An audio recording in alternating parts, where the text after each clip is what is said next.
और आज की सबसे बड़ी खबर बायोकॉन और बायोकॉन बायोलॉजिक्स के बीच में मर्जर की, जहां बायोकॉन बायोकॉन बायोलॉजिक्स में अपनी पूरी पूरी हिस्सेदारी उनकी खरीदने जा रही है अलग अलग इन्वेस्टर्स के साथ में। आइए इसी पर पूरी तरह से बातचीत करते हैं और हमारे साथ इस वक्त कार्यक्रम में शामिल हो रहे हैं बायोकॉन बायोलॉजिक्स के एमडी और सीईओ श्रीहास तांबे साहब। तांबे साहब, गुड मॉर्निंग, बहुत बहुत स्वागत है। धन्यवाद सर हम समय देने के लिए। और सर, क्या मैं आपको बधाई दे सकता हूँ, क्योंकि जो मैं पढ़ रहा हूँ अभी आप बायोकॉन बायोलॉजिक्स के एमडी सीईओ हैं। मर्ज एंटिटी में आप पूरी कंपनी के एमडी सीईओ हो जाएंगे, राइट सर? धन्यवाद। शुक्रिया आपकी शुभकामनाओं के लिए। थैंक यू सर, बहुत बहुत बधाई। अ, अब सबसे पहले सर इस पूरे स्ट्रक्चर को समझना चाहते हैं। क्या वजह है बायोकॉन बायोलॉजिक्स की बची हुई हिस्सेदारी बायोकॉन खरीद रहा है? क्योंकि पहले ये समझा जा रहा था कि आपकी कंपनी का अलग से आईपीओ आएगा, लिस्ट होगी, अलग से वैल्यू क्रिएशन की जाएगी, लेकिन उसके बजाय बायोकॉन इन्वेस्ट करके वो स्टेक खरीद रहा है। क्यों ऐसा सर? ये तो बहुत ही इम्पोर्टेंट क्वेश्चन आपने पूछा है। और ये आप 2022 में जब हमने एक्विजिशन करी थी वीआरएस की बिजनेस की, तभी से हमने ये डिसाइड किया था कि ये बिजनेस काफी आगे ग्रो करेगा, और वो ग्रो किया भी है। तो पिछले कई दिनों से ये बात चल रही थी कि ये जो अभी टॉप 5 कंपनियों में से बन गया है बायोकॉन बायोलॉजिक्स, तो इसको किस तरीके से इसकी जो वैल्यू हमने क्रिएट की है इसको अनलॉक किया जाए। आईपीओ वाज वन ऑप्शन जिसको हमने काफी देर तक डिस्कस किया था, और उसके ऊपर काफी चर्चा भी हुई थी उसके बारे में। लेकिन अगर आप देखें, मई 2025 में बायोकॉन लिमिटेड के बोर्ड ने एक स्ट्रेटेजिक कमेटी स्थापित की थी, जहां पे डिस्कशन जरूरी समझा गया कि क्या आईपीओ ही सही वैल्यू अनलॉक का एक जरिया है, या फिर हमने मर्ज भी करना चाहिए इन दो बिजनेस के लिए, ताकि ये सारे स्टेक होल्डर जो है बायोकॉन लिमिटेड के शेयर होल्डर्स, बायोकॉन बायोलॉजिक्स के माइनॉरिटी शेयर होल्डर्स, एम्प्लॉइज और इतर जो अलग जो शेयर होल्डर्स है या स्टेक होल्डर्स जिन्हें कह सकते हैं, उनके बेनिफिट में क्या हो सकता है। इसके अलावा बायोकॉन बायोलॉजिक्स ने जब भी एक्विजिशन करी थी, तब जो डेट था एक्विजिशन के समय, हमने जो डेट लिया था, वो भी एक कंसर्न था, क्योंकि इन्वेस्टर कम्युनिटी को लग रहा था कि ये एक डेट का जो परिणाम है, जिसकी वजह से बायोकॉन लिमिटेड की शेयर प्राइस पे दबाव बना था। तो हम ये सोच रहे थे कि किस तरीके से इसको सुलझाया जाए, और अब पूरी वैल्यू जो बायोकॉन बायोलॉजिक्स की है वो इन्वेस्टर्स को देखने को मिले, क्योंकि ये बिजनेस काफी मेहनत से बनाया था।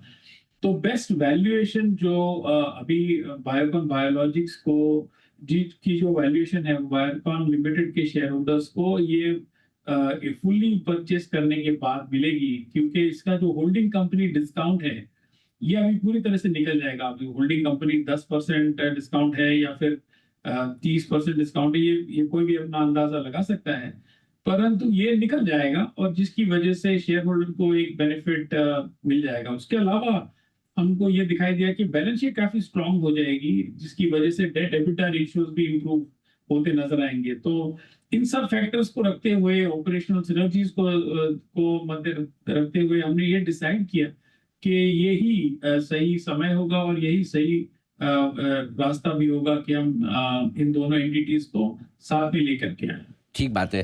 ताबिल साहब, तो फिर ऐसे में बायोकॉन बायोलॉजिक्स में जो भी पी फंड्स हैं, सेरम हुआ, टाटा कैपिटल वगैरह, एक्टिव पाइन, सबकी हिस्सेदारी आप खरीद लेंगे, उसके बाद कोई पी फंड नहीं बचेगा? जितनी इन सबकी हिस्सेदारी है, तो टोटल कितनी हिस्सेदारी आप खरीदने वाले हैं?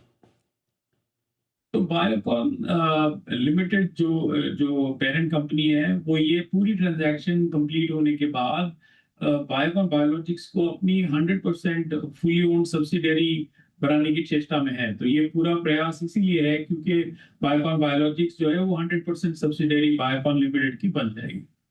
बिल्कुल ठीक बात है। अच्छा, एक और चीज़ जो मैं समझ, इसके साथ ही डील का एक पार्ट ये भी कि आप माइलिन से भी जो है वो भी हिस्सेदारी खरीद रहे हैं। जहाँ तक मैं समझ रहा हूँ, बायोकॉन बायोलॉजिक्स की जो भी हिस्सेदारी, वहाँ तो शेयर स्वैप डील है, शेयर के बदले में शेयर होंगे। लेकिन माइलिन में आपको $400 मिलियन कैश भी देना है, राइट सर? और साथ ही शेयर स्वैप भी, करेक्ट? हाँ जी, बिल्कुल सही कह रहे हैं आप। तो हमने जो डील अभी जो डिस्कस करी है, उसमें जो हमारे 3 इक्विटी इन्वेस्टर्स थे बायोकॉन बायोलॉजिक्स में, टाटा कैपिटल, ट्रू नॉर्थ और सीरम इंस्टीट्यूट, इनके साथ हमारी जो नेगोशिएशन हुई है उसमें इन्होंने ऑल स्टॉक डील लिया है। तो ये जो बीबीएल के माइनॉरिटी शेयर होल्डर्स थे, इनको अभी बायोकॉन लिमिटेड के शेयर होल्डर्स ये बन गए हैं, तो इनकी शेयर होल्डिंग है बायोकॉन लिमिटेड के अंदर। और बायोकॉन बायोलॉजिक्स में वियाट्रिस की जो शेयर होल्डिंग थी वो करीबन $1 बिलियन के आसपास थी, जो सीसीपीएस में थी। तो अभी वो नेगोशिएशन हमने $815 मिलियन में उसको क्लोज किया है, जिसमें 400 मिलियन हम उनको कैश देंगे और $415 मिलियन के जो जो बाकी की रकम है उसके बजाय हम उनको बायोकॉन लिमिटेड के शेयर्स देंगे। इनका जो रेशियो है वो जो तीन इन्वेस्टर्स जो मैंने पहले आपको बताया, उनको 100 शेयर्स जो उनके पास बायोकॉन बायोलॉजिक्स के हैं उसके 70 करीबन बायोकॉन लिमिटेड के शेयर्स मिलेंगे। और बायोकॉन लिमिटेड के 60 शेयर्स हम वियाट्रिस के एवरी 100 बायोकॉन बायोलॉजिक शेयर्स को उनको वियाट्रिस को मिलेगा। तो ये हमने इस तरीके से ट्रांजैक्शन कंप्लीट किया है जो जो शेयर होल्डर्स के भी फेवर में है और बायोकॉन लिमिटेड के भी फेवर में है। ठीक बात है। तामिल साहब, एक चीज़ और जानना चाहता हूँ, अभी प्रमोटर्स की कितनी हिस्सेदारी है और दोनों ये डील हो जाने के बाद प्रमोटर की हिस्सेदारी कितनी रहेगी? तो प्रमोटर ग्रुप जो है वो काफी शेयर होल्डिंग की अभी भी बनी रहेगी, जिसके चलते जो हमने अभी आपको बताया कि जो $400 मिलियन कैश भी हम देने जा रहे हैं और ये शेयर परचेज करने जा रहे हैं, तो ये भी बहुत बड़ी एंटिटी बनेगी, जिसके बावजूद भी 44-45% की प्रमोटर ग्रुप की शेयर होल्डिंग बनी रहेगी। ये कितनी कम हो जाएगी सर? अभी वो तो एग्जैक्ट बताना मुश्किल है, बट पिछले राउंड के बाद में इट वाज अराउंड 54% के करीबन थी और अभी 44-45% के करीबन रहेगी। तो ये अभी हमारी अपेक्षा है जी, फंड रेज के बाद। तो $400 मिलियन आपको कैश लगेगा, राइट, माइलन की हिस्सेदारी खरीदने के लिए। तो क्या वो फंड आपके पास में है या उस फंड रेजिंग का कोई प्लान किया है आपने?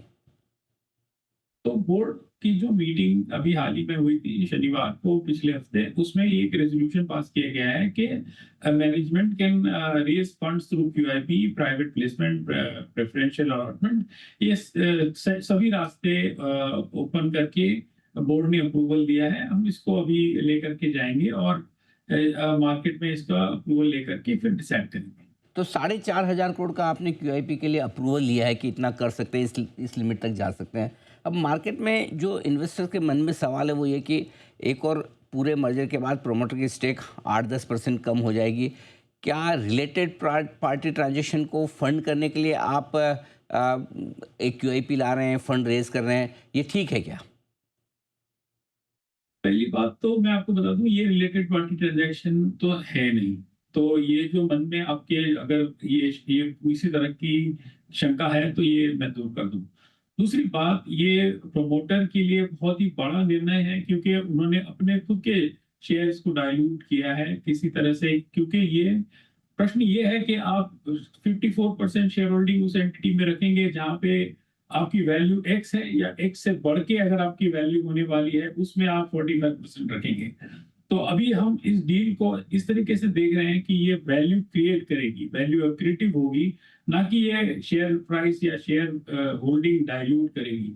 तो आप जो जिस तरीके से इसको देख रहे हैं उसका सबसे इम्पोर्टेंट व्यू पॉइंट ये होना चाहिए कि जबकि आपका सबसे बड़ा शेयर होल्डर जो कि इस वक्त किरण मजूमदार शॉ है, उन्होंने ये व्यू पॉइंट लिया है कि हालांकि मेरी शेयर होल्डिंग 54% से जाकर के 44 या 45% हो, ये हमारे लिए अच्छा डील है, क्योंकि ये वैल्यू क्रिएट करेगा।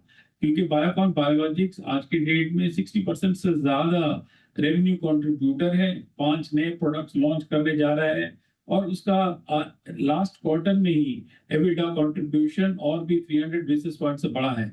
हमने आपको बताया था कि 300 करोड़ का additional PBT contribution full year 27 आपको ऑलरेडी दिखाई देगा।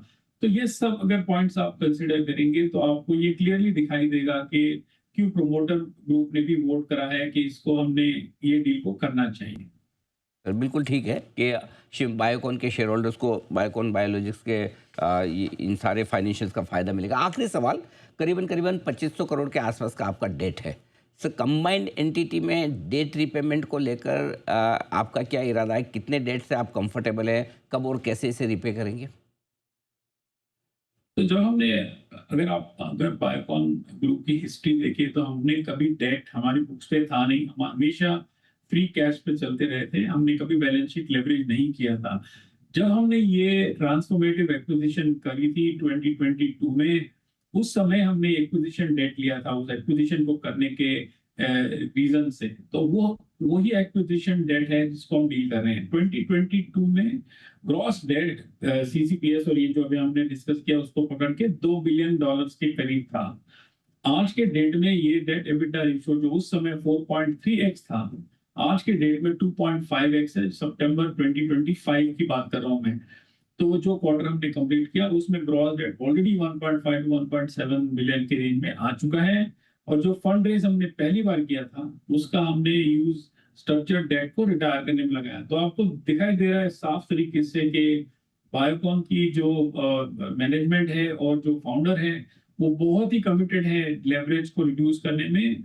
और डेट एबिटा रेशियो को हमने 4.3x से 2.5x तो ऑलरेडी लाया है।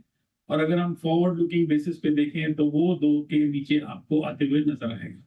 सर आखिरी सवाल, जो बायोकॉन के शेयर होल्डर्स हैं उनको क्या आप मैसेज देंगे, उनके लिए किस तरह से वैल्यू क्रिएशन होगा और उनके लिए किस तरह से ये पूरा स्ट्रक्चरिंग रीस्ट्रक्चरिंग प्रोसेस फायदेमंद है?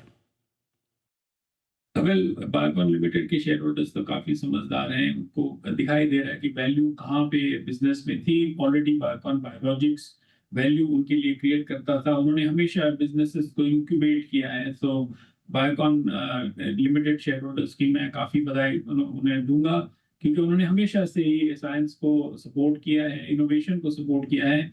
और अभी बायोकॉन बायोलॉजिक्स जैसा बिजनेस उन्होंने इन्वेस्ट करके इतना बड़ा बनाया है, देश को काफी प्राउड किया है इन्होंने कि इंडिया में से ऐसी कंपनी एक बनी है जो टॉप 5 दुनिया में से कंपनियों में से रहे। और अभी बायोकॉन लिमिटेड में उसमें इंटीग्रेट करने के बाद में ये वैल्यू क्रिएशन जो उन्होंने क्रिएट किया था उनको पूरी तरह से इसका लाभ मिलेगा। कोई भी उसमें होल्डिंग कंपनी डिस्काउंट नहीं होगा। तो क्लियरली उन्होंने बहुत ही समझदारी से ये काम किया है। और बायोकॉन लिमिटेड शेयर होल्डर्स को भी बहुत बहुत बधाई। बिल्कुल। तो तामिर साहब, बायोकॉन के पूरे टॉप मैनेजमेंट को और स्पेशली आपको बदले हुए पूरे रिस्ट्रक्चरिंग के बाद बड़ी कंपनी के लिए और आपको बड़ी जिम्मेदारी के लिए बहुत बहुत बधाई, शुभकामनाएं। उम्मीद करें सर आपका ये पूरा रिस्ट्रक्चरिंग प्रोसेस शेयर होल्डर्स के लिए वैल्यू क्रिएट करने वाला साबित होगा। Thank you so much sir, बहुत बहुत धन्यवाद। आज आपने समय दिया और जी बिजनेस से बातचीत की।